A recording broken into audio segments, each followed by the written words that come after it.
Hello everyone, I am doctor Rupesh Kaushik, senior consultant and unit head cardiology Akash health care Dwarka new Delhi. आज हम बात करेंगे heart failure के बारे में। हार्ट की पंपिंग कैपेसिटी के कम होने को हार्ट फेलियर कहते हैं। हार्ट अटैक के दौरान हार्ट के मसल डैमेज होना इसका एक मुख्य कारण है। दूसरे कारणों में वायरस इन्फेक्शन की वजह से भी हार्ट की मसल में डैमेज आ सकता है। जैसे कोरोना वायरस के केसेस बढ़ रहे हैं तो उसकी वजह से हार्ट फेलियर के केसेस में भी बढ़ोतरी हुई है। दूसरे कारण है स्ट्रेस का होना। जेनेटिक कारणों से भी हार्ट की पंपिंग कम हो सकती है। ज़्यादा अल्कोहल के इस्तेमाल से कुछ लेडीज़ में प्रेगनेंसी के बाद भी हार्ट की पंपिंग कम हो जाती है। इसके मुख्य लक्षण है सांस का फूलना। शुरुआत में सीढ़ियाँ चढ़ने, तेज़ चलने के बाद सांस फूलता है।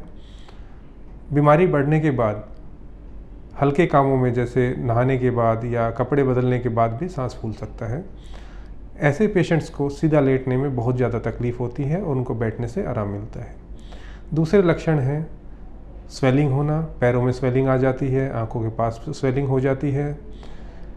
पेशेंट को थकान महसूस ज़्यादा होती है और उसको खाना पसंद नहीं आता है।